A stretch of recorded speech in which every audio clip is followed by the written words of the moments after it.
오늘의 주요 뉴스입니다. 다음 주 월요일부터 사회적 거리두기 조치가 모두 풀립니다. 정부는 사적 모임 인원 10명, 밤 12시까지로 제한돼 있는 현행 거리두기를 전면 해제하고 행사와 집회, 종교시설 인원 제한도 없애기로 했습니다. 하지만 마스크 착용은 당분간 현행대로 유지됩니다. 김부겸 총리는 실내 마스크 착용은 상당 기간 유지가 불가피하다고 밝히고 실외 마스크 착용에 대해서는 2주 후 방역 상황을 평가해 결정할 것이라고 말했습니다. 거리두기 해제 일주일 뒤인 25일부터는 영화관과 체육관에서 음식을 먹는 것도 가능해집니다. 정부는 다음 한 주간 준비 기간을 거친 뒤 실내 다중이용시설에서의 음식물 섭취 금지 조치도 푼다는 방침입니다. 오는 25일부터 코로나19 감염병 등급이 현행 1등급에서 2등급으로 조정됩니다. 또 등급 조정에 따른 추가 조치는 4주간의 이행기를 갖고 단계적으로 추진되는데 이행기가 끝나면 확진자 격리 의무는 권고로 바뀌고 재택 치료도 없어지게 됩니다. 정부는 국내 오미크론 신규 확진자가 한동안 5만에서 10만 명대를 유지하다 완만하게 줄어들 것으로 내다봤습니다. 하지만 만일 신종 변이가 발생하면 입국 제한과 거리두기, 확진자 추적 등의 조처가 다시 시행될 수 있다고 밝혔습니다.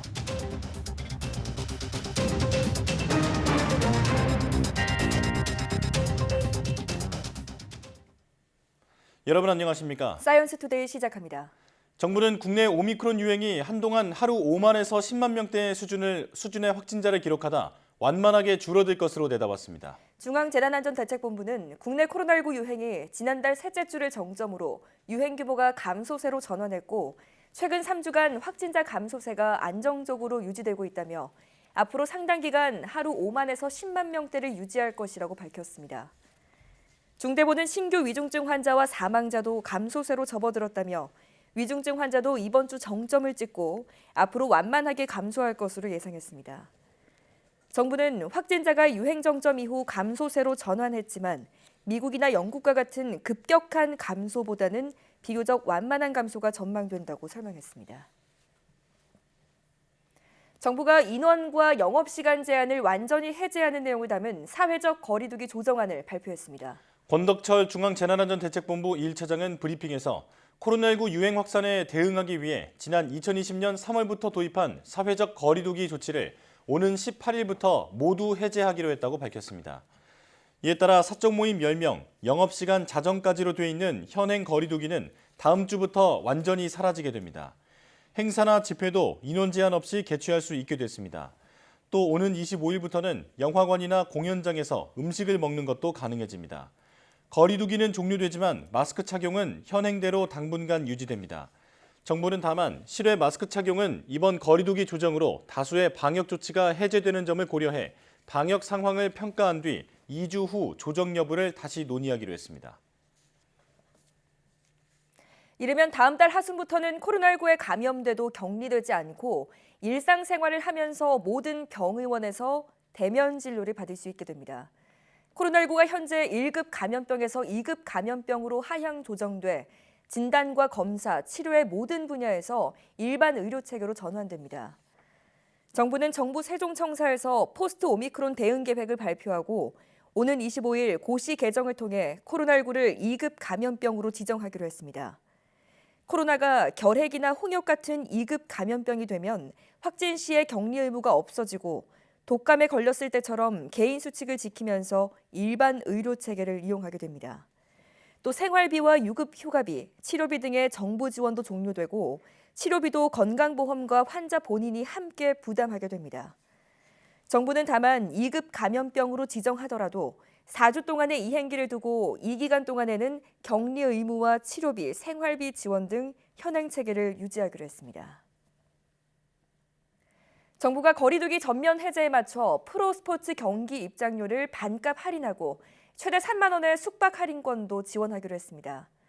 정부는 2억 원 기획재정부 제1차관 주재로 열린 정책 점검회의를 통해 오는 7월까지 축구와 야구, 농구, 배구 등 4개 종목 반값 할인 티켓 40만 장을 지원한다고 밝혔습니다. 또 대한민국 숙박대전 행사를 통해 6월 초까지 숙박료 2만 원에서 3만 원을 깎아주는 할인권 114만 장을 발행하기로 했습니다. 다음 주부터 사회적 거리두기가 종료되지만 학교의 일상 회복은 다음 달부터 시작됩니다. 네, 5월 1일부터 모든 학교가 정상 등교를 원칙으로 하고 확진자의 시험 응시는 기말고사부터 가능해질 전망입니다. 신현준 기자의 단독 보도입니다. 학생 확진자는 지난달 중순부터 감소세가 뚜렷합니다. 일주일간 학생 확진자는 3월 셋째 주 40만 7천여 명에서 4월 들어서는 16만 6천 명까지 줄었습니다. 전면 등교 수업을 하는 학교가 98%를 넘고 수업 참여 학생 비율도 90%를 넘겨 꾸준히 증가하고 있습니다. 교육당국은 이에 따라 4월 말까지 준비 기간을 둔 뒤 5월 1일부터는 학교의 일상 회복을 시작하기로 했습니다. 모든 학교에서 정상 등교를 시행하고 체험 활동 등도 코로나 이전 수준으로 복원될 것으로 보입니다. 지난 2년여 동안 제대로 운영되지 못한 수학여행이나 학교 체험활동 등의 모든 학교 교육 활동이 온전하게 재개하는 것을 핵심으로 합니다. 실내 마스크 착용 의무는 유지하지만 다음 달부터는 마스크 종류에 제한 없이 착용이 가능해집니다. 학교 현장의 고충이 컸던 접촉자 관리도 추가로 완화합니다. 18일부터 확진자가 나온 반학생 전체가 아닌 고위험 기저질환자와 유증상자를 대상으로만 신속 항원 검사를 실시하는 데 이어 5월부터는 검사 횟수도 24시간 이내에 한 차례로 줄어듭니다. 확진 학생의 등교는 격리 의무가 해제되는 다음 달 하순 이후에나 가능해질 전망입니다. 이에 따라 확진 학생은 이번 1학기 중간고사는 볼 수 없지만 기말고사부터는 시험 응시가 가능해질 것으로 보입니다. 확진자에 대한 격리 의무 기준이 폐지되는 결정이 되면 학생 확진자에게도 빠르면 올해 1학기 기말고사부터 내신 시험 기회를 제공하겠습니다. 교육부는 오는 20일 이 같은 내용의 학교 일상회복 추진 방안을 발표할 계획입니다. YTN 신현주입니다. 코로나19의 진단 치료 체계가 보건소 중심에서 민간 의료기관 중심으로 전환됩니다. 정부는 앞으로 진단 후 신속히 치료받을 수 있도록 민간 의료기관 중심의 진단 치료 연계를 지속적으로 지원하겠다고 밝혔습니다. 이에 따라 보건소 등 공공진단검사는 감염 취약시설에 대한 선제검사와 고위험군 대상 검사에 집중하게 됩니다. 다만 지금과 마찬가지로 고위험군 등 우선순위 대상자는 보건소에서 PCR 검사를 받을 수 있습니다. 또 분기별로 국민건강영양조사를 실시하는 등 항체조사와 함께 접종 후 항체가 추적조사, 백신 효과 평가 등으로 면역도를 평가하고 이를 기반으로 방역 대책을 마련한다는 방침입니다. 오는 6월부터 코로나19 백신 접종력과 상관없이 모든 해외 입국자의 코로나19 진단검사 횟수가 2회에서 1회로 줄어듭니다. 중앙재난안전대책본부는 해외 입국자 격리를 단계적으로 면제하고 입국 후 진단검사를 축소할 계획이라고 밝혔습니다. 현재 해외 입국자는 입국 1일차에 PCR 검사를 받고 입국 6일에서 7일차에는 신속항원 검사를 받아야 하는데 6월부터는 입국 1일차에 PCR 검사만 받으면 됩니다. 다만 사전 PCR 검사 1회는 현행대로 유지돼 모든 해외 입국자는 출국일 기준 48시간 이내에 검사 발급받은 PCR 음성 확인서를 소지해야 합니다. 접종 완료자에 대한 격리 면제 조치도 확대돼 6월부터는 격리 면제 제외 국가가 사라지면서 코로나19 백신 접종을 완료한 사람은 입국 시 격리를 면제받습니다. 다음 주부터는 사회적 거리두기 조치가 전면 해제되지만 코로나19 신종 변이 출현에 대비한 감시 체계는 계속 가동됩니다. 정부는 만일 신종 변이가 발생하면 입국 제한과 거리두기, 확진자 추적 등이 다시 시행될 수 있다고 밝혔습니다. 중앙재난안전대책본부는 신종 변이와 재유행 등에 대비해 감시 체제를 강화하고 위기가 감지될 경우 그 수준에 맞춰 의료 자원을 신속하게 재가동할 수 있도록 준비하겠다고 강조했습니다. 방역당국은 만일 신종 변이가 재유행하면 발생 국가에 대해 입국 제한 조치를 취하고 입국자에 대한 검사와 격리를 다시 시행하는 등 해외 유입을 최대한 막고 거리두기 제도입도 검토할 계획입니다. 지금 일본에서는 코로나 재확산이 완연하지만 백신 접종은 좀처럼 늘지 않고 있습니다. 대량 확보한 백신을 사용기한 안에 다 쓰지 못해 남을 가능성이 높은데요. 어떻게 처리할지 지자체들은 고심하고 있습니다. 도쿄 이경화 특파원이 보도합니다. 도쿄의 단체 접종장. 예약이 적어 대기석이 대부분 비어 있습니다. 일본의 백신 3차 접종률은 여전히 50%를 밑돌고 20대 젊은이는 이 절반 수준입니다. 맞으려는 사람이 적다 보니 백신이 남아돌고 있습니다. 초저온 냉장고에서 백신 3만 회분을 보관 중인 이 지역은 당분간 정부가 주는 백신을 더 받지 않기로 했습니다. ワクチンが残って使用期限までに使い切れるかという問題がどこの自治体でも生まれているのではないかなというふうに思われます。 코로나 사태 이후 일본 정부가 확보한 백신은 약 8억 8천만 회분, 24조 원 규모입니다. 필요한 양을 크게 웃도는 백신이 사용 기한을 지나 결국 대량 폐기될 가능성까지 나오고 있습니다. 후생성은 최근 아스트라제네카 백신 4천만 회분 공급 계약을 뒤늦게 취소했지만 비판은 이어지고 있습니다. 4億8000万回必要だとしても、あとなんで4億回以上必要なんですか？どうしてこんな量必要なのか、分かりやすく説明していただきたいと思います。 전국적으로 재확산세가 뚜렷해지면서 일본 정부는 백신 접종의 중요성을 강조하고 있습니다. 전염력 높은 XE 변이까지 확인됐는데 이달 말 연중 최대 연휴를 거쳐 감염 폭발로 이어질 수 있다는 우려 때문입니다.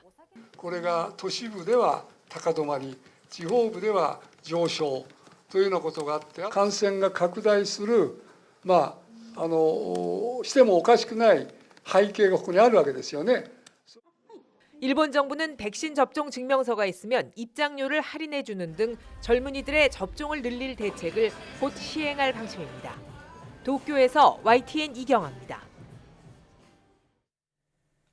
중국 상하이시가 봉쇄를 일부 완화했다고는 하지만 대다수 시민들은 여전히 집안에 고립된 채 하루하루를 힘겹게 버티고 있습니다. 네, 봉쇄를 뚫고 200km 이상을 자전거를 타고 상하이를 탈출한 사람도 있습니다. 베이징에서 강성홍 특파원이 보도합니다. 상하이 봉쇄 3주째가 되면서 긴급 구호품을 받을 수 있는 집들이 조금씩 늘어나고 있습니다. 당국에서 지급한 야채 이외에 달걀이나 냉동식품을 배달받은 사람도 있습니다. 하지만 주민 대부분은 여전히 물과 식량 부족에 시달리며 하루하루를 버티고 있습니다. 但是不是每个人都是这样子的。然后当你看到网上这些负面消息的时候，你会非常的难受。 거리의 상점들도 거의 문이 닫힌 채 아직 영업을 하지 못하고 있습니다. 고혈압이나 뇌졸중 등 만성 질환자가 있는 가정은 약이 떨어져도 구하기 어려운 상황입니다. 配合任何一级的领导去做好抗疫的工作，但是我们也希望我们的生命能够被尊重。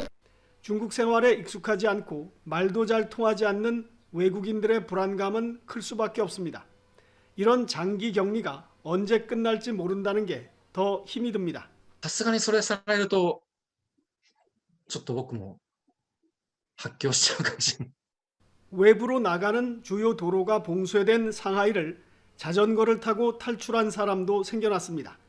한 중국인 중년 남성이 공유 자전거를 빌려 타고 6일 동안 220km를 달려 안후이성까지 갔다가 결국 붙잡혔습니다. 이런 상황에서 상하이의 하루 신규 감염자 수는 계속 늘어나고 있어 봉쇄가 다음 달까지 이어질 수 있다는 전망도 나오고 있습니다. 베이징에서 YTN 강성웅입니다. 2년 이상 지속하는 코로나19를 되돌아보고 바이러스가 우리 삶에 미치는 영향 등을 살펴보는 바이러스 고백 전시가 오는 8월 28일까지 국립과천과학관에서 열립니다. 이번 전시는 바이러스와 인간의 조화, 바이러스와의 대충돌, 바이러스에게 보내는 메시지, 바이러스와의 공존 등의 주제를 담은 4개의 공간으로 구성됐습니다. 또 마스크에 숨어있는 과학 원리, 코로나19 진단 원리 등을 실험을 통해 알아보는 특별 과정과 전문가가 참여하는 심층 강연 등이 부대 행사로 진행됩니다. 바이러스 고백 전시의 전시물들은 모두 이동형으로 제작돼 향후 전국의 과학관 등을 대상으로 순회 전시될 예정입니다.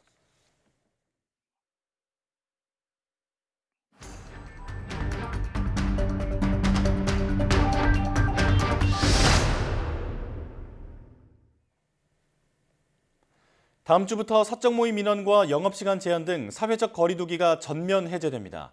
25일부터는 코로나19 감염병 등급도 2급으로 조정돼 단계적으로 격리 의무도 없어질 것으로 보입니다. 네, 2년 넘게 이어져 온 코로나19 대처 방식에 큰 전환점을 맞게 됐는데요. 가천대 길병원 감염내과 엄중식 교수 전화로 연결돼 있습니다. 교수님 나와 계시죠? 네, 안녕하십니까. 네, 안녕하십니까. 정부가 다음 주 월요일부터 사적 모임 인원과 영업시간 제한 등 거리 두기를 전면 해제한다고 밝혔습니다. 이번 방침 어떻게 평가하십니까?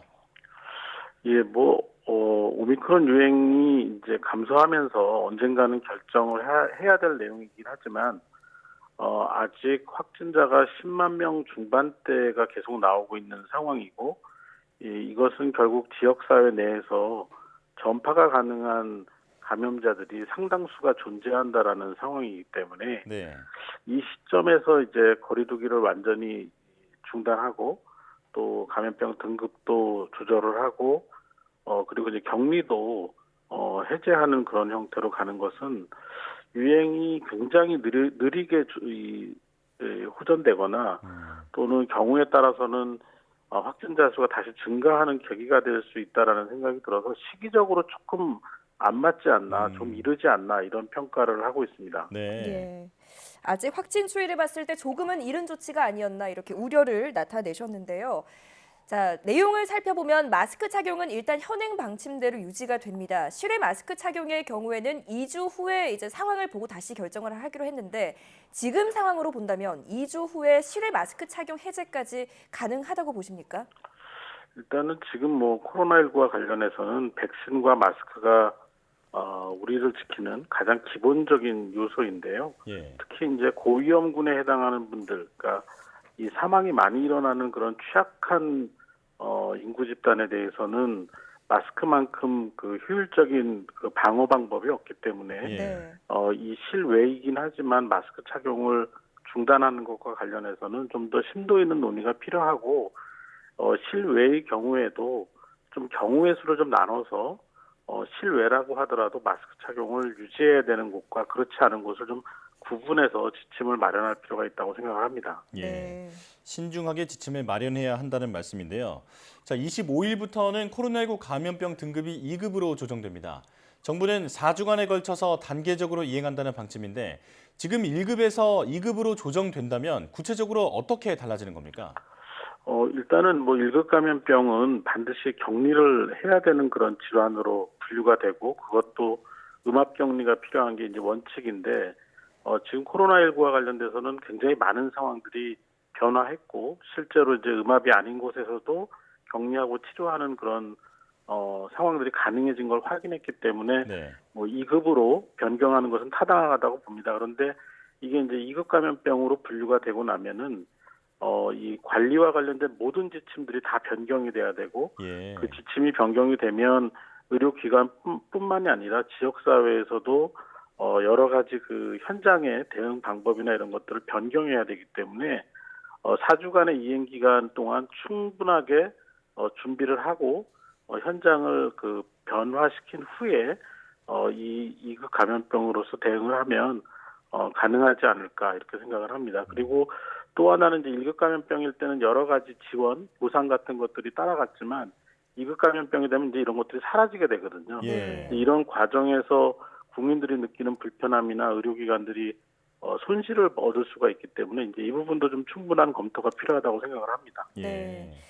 자, 말씀하셨듯이 이제 격리가 없어지는 조치에 대해서 좀 더 자세히 짚어보겠습니다. 아직은 확진자 수가 10만 명 이상 발생을 하고 있는데 격리가 없어지게 되면 우려스러운 점은 없을까요? 일단은 일주일 정도가 지나야지 바이러스 배출이 중단된다는 것을 우리가 알고 있는 상황인데 이제 격리가 없어지게 되면은 바이러스가 배출을 가능한 상황에서 누군가는 쉬지 못하고 나와서 일을 해야 된다든지 또 여러 가지 사람들과 접촉을 하는 그런 상태가 유지되는 경우에는 이 유행이 충분히 조절이 되지 않을 가능성이 있고요. 예. 또 하나는 이제 격리 기간이라는 것들이 사라짐으로 인해서 직장인 같은 분들 같은 경우는 아파도 쉬지 못하는 상황이 생길 가능성이 있습니다. 이런 부분들이 이제 중증으로 진행하는 환자를 만들 수가 있기 때문에 이 격리 부분에 대해서는 재논의가 좀 필요하다고 생각을 합니다. 예, 그렇군요. 자, 일상 회복이 잘 이루어지려면 또 고위험군 관리와 감염 취약계층 보호 방안도 함께 마련돼야 할 텐데요. 정부는 고위험군 보호와 치료비 부담 지원 등의 대책을 종합적으로 검토하고 있다고 밝혔습니다. 이 일상 회복이 잘 진행이 되려면 어떤 방안이 마련돼야 할까요? 일단 지금 4차 백신 접종을 시작을 다시 했는데요. 이 고위험군에 해당되는 분들은 4차 접종을 좀 더 긍정적으로 생각하시고 접종을 임해 주셨으면 좋겠고요. 예. 그다음에 이제 고위험군들이 감염이 됐을 때 항바이러스제를 좀 적극적으로 투여할 수 있는 환경을 좀 더 강화를 해서 만들어야 되겠습니다. 그리고 나서 이분들이 이제 실제로 그 치료를 또 적극적으로 받을 수 있도록 지원책도 보완을 해야 된다고 생각을 하고 있습니다. 예. 네, 고위험군의 백신 접종과 또 그 고위험군의 치료 권고 사항을 환경을 개선해야 된다라고 말씀을 해주셨습니다. 자, 단계적 일상 회복 시도는 사실 이번이 처음은 아니잖아요. 작년 11월에도 시도를 했다가 한 달 만에 중단된 적이 있었는데 이번에는 성공할 수 있다고 보십니까? 예, 그 당시에도 그 조금 빠른 시기에 그 일상 회복을 시작을 한다라는 지적들이 전문가들로부터 나왔었고 네. 실제로 그러다 보니까 유행 조절을 충분히 하지 못한 상태에서 상황이 나빠져서 다시 거리두기로 돌아갔는데요. 지금도 복귀를 해보면은 지금 상황도 그 당시와 비교를 했을 때 많이 다른 것 같지는 않습니다. 전반적으로 지역사회에서 확진자가 많이 나오는 그 경향이 유지되고 있는 상황이기 때문에 거리두기를 이제 중단했을 때 이 유행의 추이를 정말 면밀하게 보고 이게 유행이 다시 커지거나 아니면 감소 상태가 너무 느리게 진행이 돼서 피해자가 많이 나오는, 그러니까 희생자가 많이 나오는 상황이 될 것 같으면 다시 빠르게 이 거리두기와 관련된 강화를 할 수 있는 그런 유연성을 좀 갖고 상황을 보는 게 좋을 것 같습니다. 예. 모든 가능성을 열어두고 신중하게 진행을 해야겠다 이런 생각이 드는데요. 자, 코로나19 백신을 3차례 맞은 사람은 2번 접종을 한 사람보다 오미크론 변이에 감염됐다가 회복되는 시간이 나흘가량 짧다는 영국에서의 연구 결과가 나왔습니다. 그렇다면 3차 접종을 아직 하지 않은 사람들은 그 접종을 해야 할 필요성이 있다라는 얘기인가요? 2차 접종까지 한 상태에서 오미크론에 감염이 되지 않고 2차 접종이 그냥 유지되는 그런 상황에 계신 분들은 3차 접종을 하는 것이 오미크론 감염 이후에 중증으로 진행하는 확률도 낮추고 입원율도 낮추고 그리고 지금 말씀하신 것처럼 증상이 심해서 고생하는 기간도 네. 절반 이하로 줄일 수가 있기 때문에 3차 접종을 특히 고위험군일수록 권고를 강력히 하고 싶습니다. 네. 예. 중증 위험도를 낮추는 효과는 분명하다라고 말씀해 주셨습니다. 지금까지 가천대 길병원 감염내과 엄중식 교수와 함께했습니다. 교수님 잘 들었습니다. 감사합니다.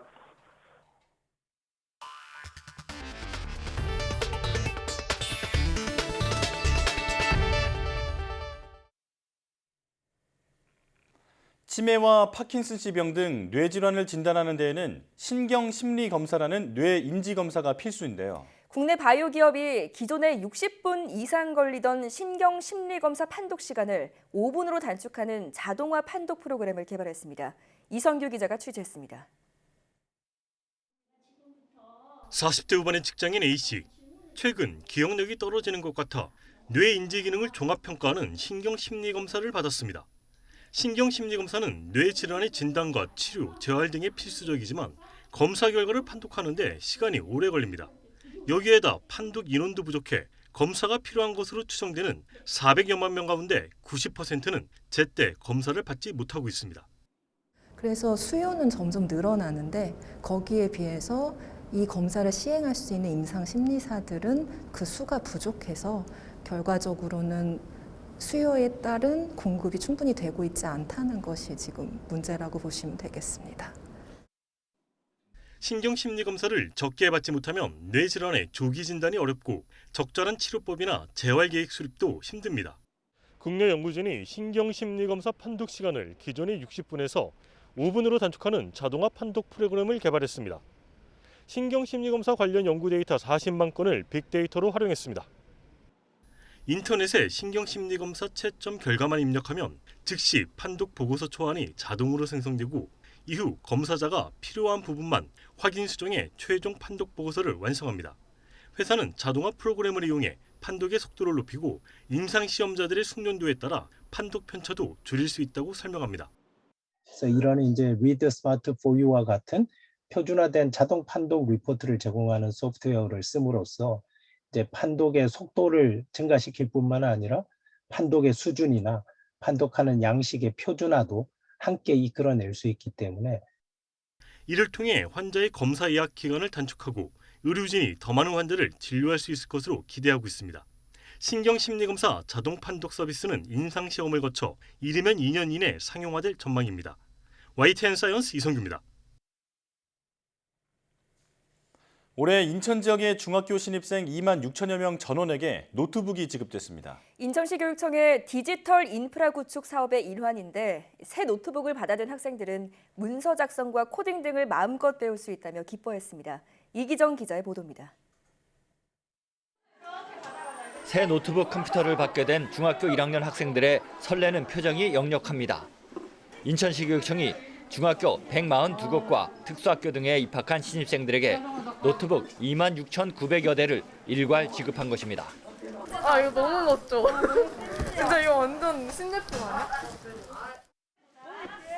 무상대여 형식이지만 중고교 과정 내내 본인이 사용하게 될 노트북을 받은 학생들은 하고 싶은 게 많습니다. 제 노트북은 없었는데 이제 생겨가지고 완전 소중히 다룰 것 같아요.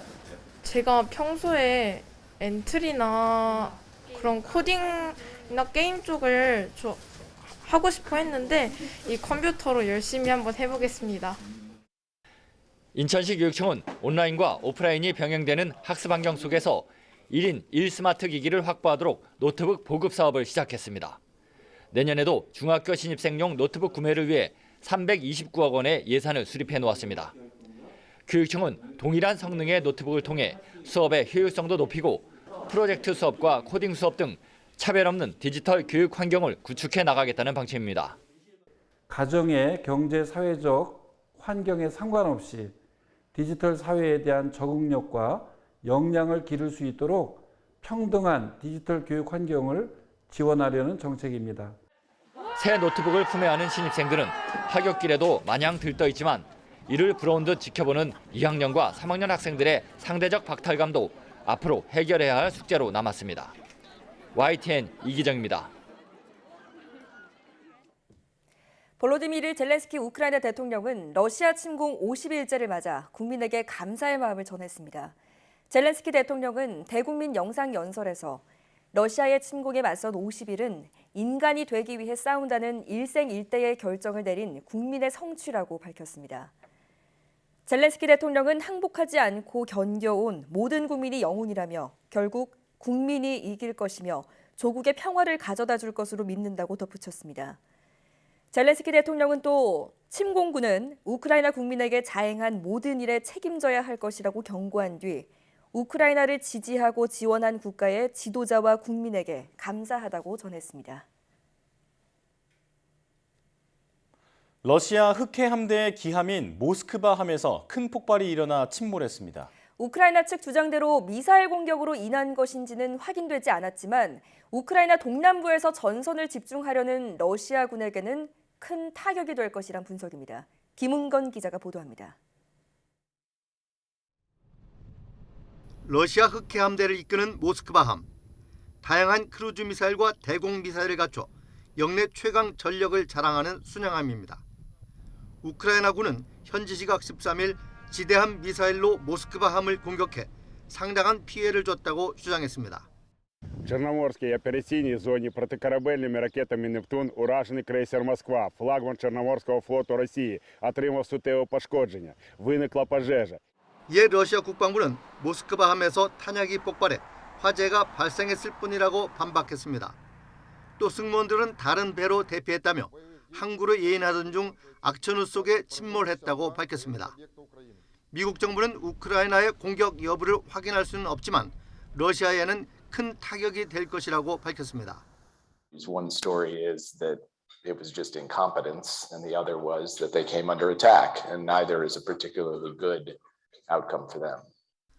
특히 모스크바함이 기함이란 상징성이 있는 데다 해상 작전이나 내륙 부대에 대한 직접 지원 능력에 영향을 줄 수도 있다는 분석입니다. 러시아군의 함락이 임박한 것으로 알려진 남부 요충지 마리우폴에서도 우크라이나군은 사력을 다하고 있습니다. 1000명 이상의 우크라이나 병사가 항복했다는 러시아 주장은 가짜뉴스라며 해병 여단이 현지 아조우 연대와 합류해 여전히 싸우고 있다고 주장했습니다. 하지만 러시아가 다음 달 9일 2차 세계대전 승전 기념일에 맞춰 마리우폴에서 열병식을 준비하고 있다는 주장도 나오는 등 함락 위기가 커지고 있습니다. YTN 김건입니다. 윌리엄 번스 미국 중앙정보국 CIA 국장은 러시아가 우크라이나에서 전술 핵무기를 사용할 가능성을 우려하며 이에 대해 경고했습니다.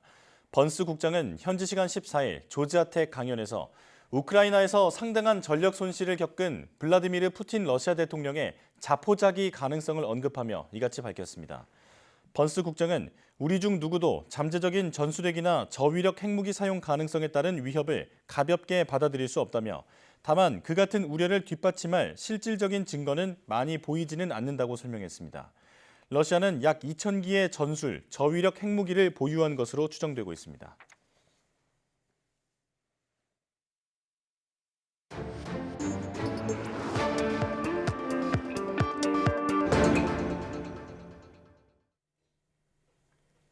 한 주간 가장 주목받은 과학 소식을 되돌아보는 사이언스 핫5 시간입니다. 네, 이번 주에는 어떤 이야기들이 시청자들의 주목을 받았을까요? 양혜영 기자와 함께 알아보겠습니다. 어서 오세요. 안녕하세요.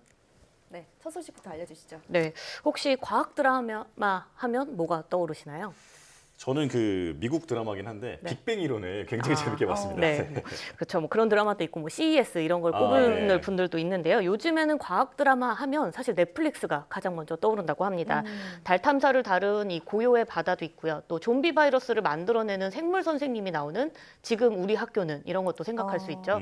또 이 애플 TV가 애플 오리지널 첫 작품으로 만든 닥터 브레인 역시 과학 드라마인데요. 네. 이 과거 대표적인 과학 드라마 하면 카이스트를 생각하실 수도 있지만 이제는 CG나 뭐 VFX 이런 기술들의 발달 때문에 과학 소재를 다룬 드라마들이 늘어나고 있습니다. 이런 분위기에 발맞춰서 과기정통부와 과학창의재단은 과학문화 콘텐츠 산업을 활성화시키기 위해서 지난 2020년 사이언스 스토리 공모전이라는 것을 진행한 바 있는데요. 네. 올해 2회 사이언스 스토리 공모전이 열렸다고 합니다. 이 과학기술을 소재로 웹 드라마용 시나리오 2회 분량을 제출하면 되는데 국민 누구라도 지원할 수 있다고 합니다. 또 최우수작을 2건을 선정을 하는데 이렇게 뽑히면 과학기술 정보통신부 장관상을 받게 되고요. 또 웹드라마로 제작을 해서 유튜브 채널로 배포한다고 합니다. 이 접수는 다음 달 31일까지 오후 5시까지 받는다고 하니까 관심 있는 분들이라면 꼭 한번 도전해 보시면 좋을 것 같습니다. 네. 아, 정말 재미있는 걸작이 하나 나왔으면 좋겠네요. 네. 자, 그렇다면 4위 소식은 뭔가요? 네, 이제 새 정부 출범이 한 3주 정도밖에 안 남았습니다. 네. 이번 주 내내 1기 내각 인사들의 발표로 정말 이제 뉴스가 핫했는데요. 어떻게 네. 보면 그죠? 이 과학기술정보통신부 장관 후보자로도 이종호 서울대 반도체 연구소장이 지목이 됐습니다. 그동안 대표적인 안철수계 과학자인 신용현 인수위 대변인이 과기부 장관으로 유력하다 이런 보도가 많이 나왔는데요. 네. 신 대변인은 한국표준과학연구원장과 또 20대 국회의원을 지내면서 이 과학 분야 전문성은 물론이고 정무적 감각까지 갖췄다는 평가를 받았기 때문입니다. 또 윤석열 정부의 디지털 플랫폼 정부라는 공약을 만들었던 김창경 인수위원도 이명박 정부 시절 이 교과부 2차관을 맡은 바 있기 때문에 장관 하마평에 올랐었는데요. 하지만 이 과기정통부 장관 내정자로는 윤석열 당선인의 이른바 반도체 과외교사로 알려진 이종호 교수가 지목이 된 겁니다. 네. 이종호 장관 후보자는 첫 출근길에서 기자들과 만나서 이 반도체뿐 아니라 기초과학 등 과학기술 전 분야에 걸친 지원에 최선을 다하겠다 이렇게 밝혔는데요. 특히 연구 수준을 넘어서 실제 상용화까지 이어질 수 있도록 관련 연구들도 전폭 지원하겠다고 강조했습니다. 예. 네, 국회 과방위에 이 청문 요청서가 이번 주에 제출이 됐으니까 이 제출 후 20일 안에 청문회가 열려야 하거든요. 네. 그래서 늦어도 5월 초에는 이종호 장관 내정자의 인사청문회가 열릴 것으로 보입니다. 예. 네, 앞으로 뭐 우리나라 과학기술 발전을 이끌어 나갈 막중한 책임이 필요한 자리인 만큼 철저한 검증을 거쳐서 인사가 이루어지길 바랍니다. 자, 이어서 3위 소식 들어볼까요? 네, 기후변화가 우리 삶에 영향을 미칠 것이다라는 이야기는 많았지만 네. 구체적으로 어떻게 영향을 미칠지에 대한 답을 한국을 포함한 국제 공동 연구진이 밝혀냈습니다. 네. 이 슈퍼컴퓨터를 이용한 기후 시뮬레이션을 해본 결과인데요. 기후변화가 고대 인류의 거주지 이동에 영향을 미쳤다는 걸 확인한 겁니다.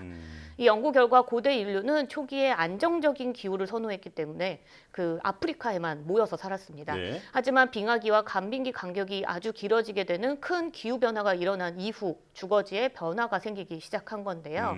이때 기후변화에 잘 적응한 호모 하이델베르겐시스가 활동 범위를 넓혀서 유럽과 유라시아까지 도달하는 데 성공한 겁니다. 예. 또 기후변화에 적응한 유럽의 호모 하이델베르겐시스는 네안데르탈린으로, 그리고 또 이 아프리카의 호모 하이델베르겐시스는 호모 사피언스로 진화한 것도 연구진이 확인을 했는데요. 아, 네.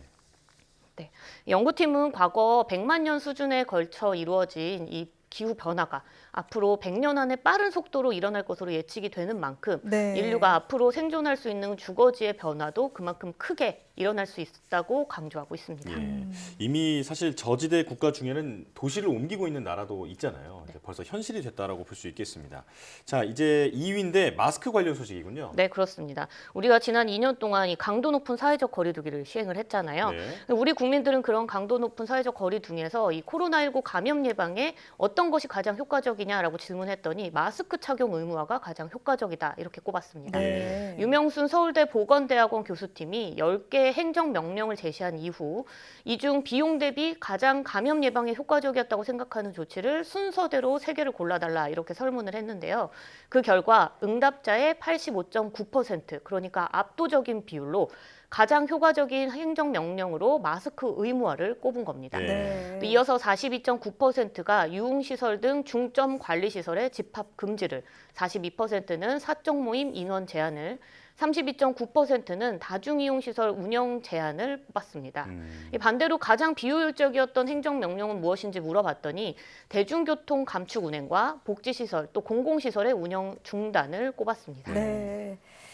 자, 다음 1위 소식은 예상대로 이 소식이군요. 아무래도 이번 주 내내 가장 많은 관심을 받았던 뉴스이지 않나 싶은데요. 포스트 오미크론 방역 체계 관련한 뉴스인데 네. 이제 앞으로 좀 조심스럽게 일상을 좀 기대해 볼 수 있는 건가요? 네, 그렇죠. 정부가 우선 다음 주부터 사회적 거리두기를 완전히 해제하기로 하면서 행사나 집회, 인원 제한이 사라진 건 물론이고요. 네. 25일부터는 영화관이나 공연장에서 음식을 먹는 것까지도 가능해졌습니다. 이 거리두기는 종료되지만 마스크 착용은 그대로 유지되는데요. 정부는 이번 조정으로 대부분의 방역 조치가 사라지는 점을 고려해서 2주 뒤에 다시 실외 마스크 착용에 대한 결정을 논의하기로 했습니다. 예. 이 정부는 이번 결정의 배경으로 뚜렷한 확진자 감소세를 들었습니다. 거리두기 완전 해제와 함께 또 포스트 오미크론 대응 체계도 계획도 함께 발표했잖아요. 지난 11월 단계적 일상 회복을 시도했다가 한 달 만에 중단한 적이 있었기 때문에 네. 이번에는 준비기와 이행기, 안착기 이렇게 단계별로 대응 계획을 준비했습니다. 네. 이번 주 계획 발표를 통해서 준비 시간을 우선 갖고 25일부터 4주 동안 이행기를 거친 뒤에 안착기에 넘어가겠다 이렇게 한 건데요.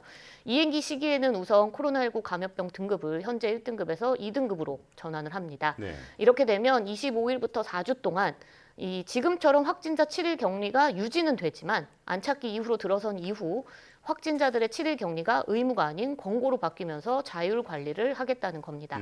또 이 병상을 중증 환자 중심으로 개편을 하고요. 또 확진자 치료를 일반 의료 체계로 단계적으로 편입시키기로 했습니다. 또 이와 함께 감염 취약계층에 대해서는요.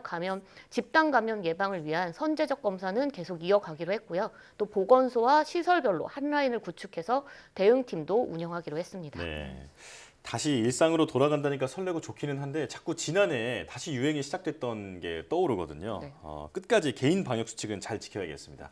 네, 사이언스 하파이브 양회영 기자와 함께했습니다. 고맙습니다.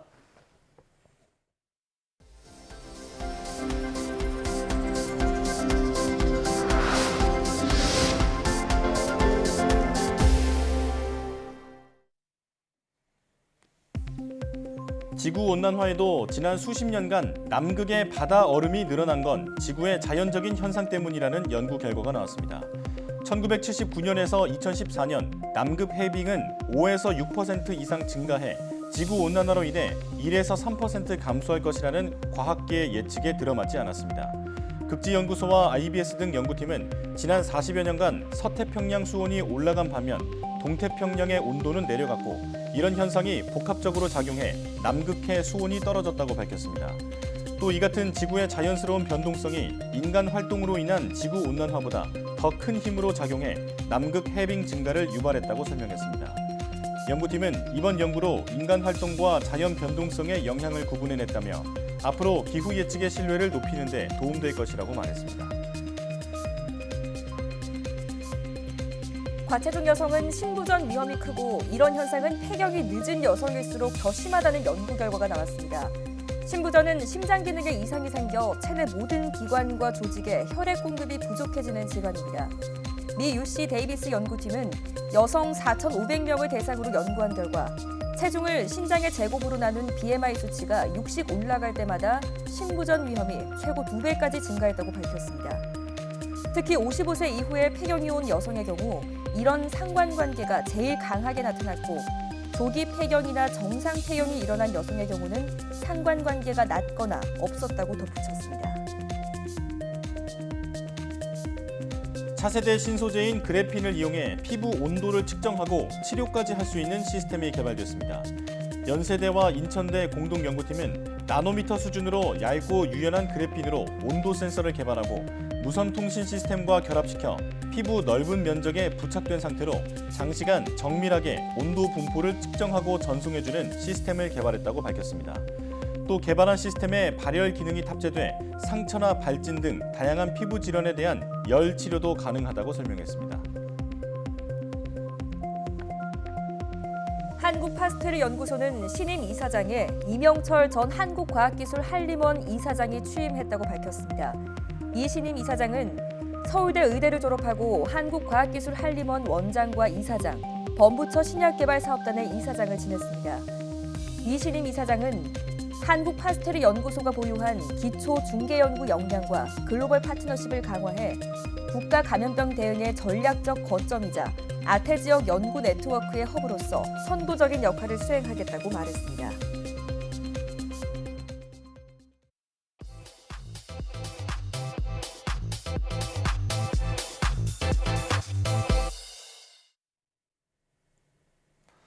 주변 곳곳에서 젊은 피를 수혈한다는 말 많이 하죠. 그런데 노인의 몸에 젊은이의 피를 많이 수혈하면 정말로 몸이 젊어질까요? 네, 완전히 틀린 말도 아니고 글자 그대로 정확히 맞는 말도 아니라고 하는데요. 자세한 이야기는 궁금한 이야기에서 들어보실까요? 여러분은 불로불사의 꿈을 가져본 적이 있으신가요? 아무리 장수하더라도 고작 100년 남짓이라는 수명 속에 갇혀 사는 인간이기에 누군가는 늙지 않고 영원히 사는 것에 대한 상상을 살면서 한 번쯤은 해볼 수 있을 것입니다. 춘추 전국시대의 혼란을 진으로 통일한 중국의 역사인물 중에서도 손꼽히는 인물인 진시황의 이야기를 한 번이라도 들어보셨으면 그가 병적으로 불로불사에 집착했다는 사실 또한 들어보았을 것입니다. 진시황의 불로불사에 관한 동경은 천하를 손에 넣은 사람일지라도 피해갈 수 없는 젊음 그리고 목숨을 잃는 고통을 드러내는 적나라한 모습이 아닐까 싶습니다. 그렇다면 과학이 첨예한 수준으로 발달한 오늘날에 진시황이 살았다면 그의 젊음과 수명을 조금 더 늘릴 수 있는 방법을 누릴 수 있었을까요? 실제로 오늘날의 우리들은 의과학 그리고 치료기술의 비약적인 발달 덕분에 평균 수명이 과거에 비해 많게는 2배 이상으로 늘어났음을 알 수 있습니다. 그렇지만 여전히 불로불사의 영약은 꿈만 같은 이야기임에는 틀림이 없는 것 같습니다. 젊음을 유지할 수 있게 해주는 어떤 대상이나 물질을 우리는 젊음의 샘이라고 불러왔습니다. 회사와 같은 조직이나 단체에 새로운 인물들이 영입될 때 우린 이것을 젊은 피가 수혈되었다 라고 표현하곤 하죠. 그런데 실제로 수혈이라는 방법이 인류에게 도입되었을 때 바로 이 젊은 피를 수혈하는 것이 인간의 젊음을 되찾을 수 있는 유일한 수단으로 여기는 사람들이 많았다고 합니다. 가깝게는 북한의 김일성이 자신의 젊음을 유지하기 위해 청년들의 피를 수혈했다는 기록을 찾아볼 수 있으며 가장 최근에는 한 회당 하나 약 900만 원 정도로 16살에서 25살 사이의 사람들에게서 채취한 혈장을 수혈하는 미국의 한 바이오테크 업체가 있었다는 것도 확인해 볼 수 있습니다. 그렇다면 과학적으로 정말 젊은 피를 수혈하는 것으로 인간은 그동안 찾지 못했던 젊음의 샘을 찾아낼 수 있을까요? 실제로 이에 해당하는 연구 결과가 있다는 사실은 놀라울지도 모르겠습니다. 1950년대 미국의 코넬 대학교에서는 젊은 쥐와 늙은 쥐를 대상으로 하는 하나의 실험을 진행했습니다. 실험은 비교적 간단했습니다. 먼저 젊은 쥐와 늙은 쥐 사이에 서로의 혈액이 자연스럽게 교환될 수 있도록 하는 수술을 통한 결합을 진행합니다. 수술이 잘 완료되면 늙은 쥐는 자연스럽게 젊은 쥐의 피를 공유하게 될 것입니다. 이제 이 두 마리의 쥐의 신체에서 장기적으로 일어나는 변화를 관찰하는 것이 이 실험의 포인트입니다. 그런데 결과는 놀라웠습니다. 이 실험에서 놀랍게도 늙은 쥐의 연골과 같은 본래라면 해당 연령의 재생이 어려운 부분들이 재생되는 현상이 관찰되었던 것입니다. 그런데 이뿐만이 아닙니다. 비교적 같은 주제의 논문이 2005년도에 유명 학술지 네이처에 공개되었습니다. 스탠포드 대학의 토마스 란도 연구팀은 젊은 쥐의 피가 늙은 쥐의 간과 골격을 재생하는 효과를 나타낸다는 것을 실험적으로 확인했습니다. 그리고 이와는 대조적으로 늙은 쥐의 피를 수혈한 젊은 쥐에게서 줄기세포와 근육의 생성이 둔화되는 모습을 확인하게 됩니다. 이와 관련된 여러 논문들이 출간되면서 과학자들은 혈액 속의 특정한 어떤 단백질이 젊음에 관여하는 것이 아닐까 하는 생각을 하게 되었고, 이 물질의 후보가 무엇인지 탐색하기 시작했습니다. 2013년도에는 학술지 셀에서 해당 물질의 후보로서 GDF11을 제시했습니다. 해당 연구를 진행했던 하버드 대학교 연구진들은 근육을 재생하는 역할을 하는 GDF11이 젊음을 유지하는 효과가 있고, 나이가 들면서 해당 단백질이 감소하기 때문에 해당 단백질을 젊은 피의 효능의 비밀로 꼽았던 것입니다. 그러나 해당 내용은 곧 여러 연구자들에 의해 공격을 받게 되는데요. 2014년 셀 메타볼리즘에 게재된 논문에 따르면 GDF11은 나이가 들면서 증가하며 심지어 이 단백질은 근육의 재생성을 방해한다는 주장을 제기했습니다. 또한 하버드 연구진들의 발표된 연구는 다른 곳에서는 검증되지 않았다는 점도 지적했죠.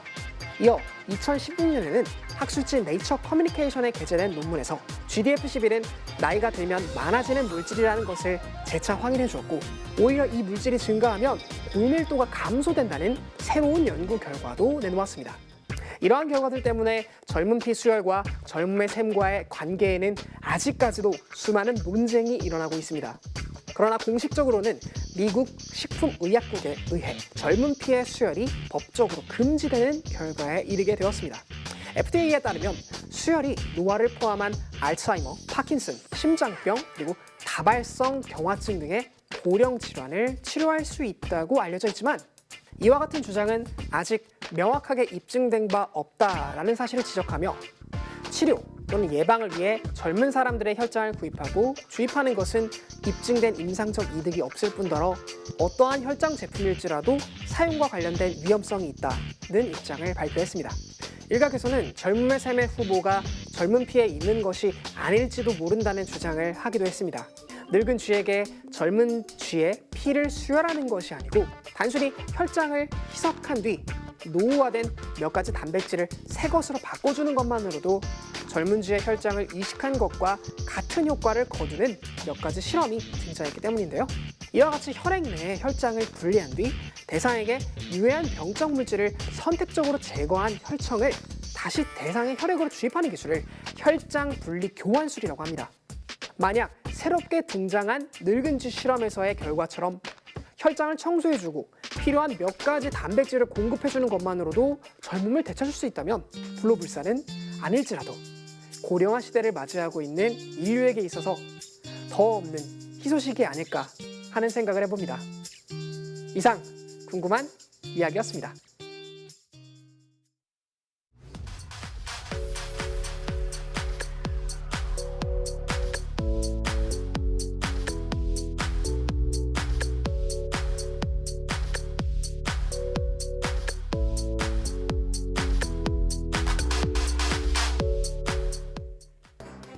다음 주 월요일부터 마스크 착용 의무 제도를 제외한 거리두기 조치가 전면 해제됩니다. 거리두기 조치 해제와 감염병 등급 조정 등으로 일상생활에 큰 변화가 있을 텐데요. 2년여 만에 되찾은 소중한 일상을 온전히 누리기 위해서는 손 씻기나 환기, 소독 같은 개인 방역 수칙을 더 잘 지키셔야 한다는 점 잊어서는 안 되겠습니다. 사이언스 투데이 마칩니다. 함께해 주신 여러분 고맙습니다.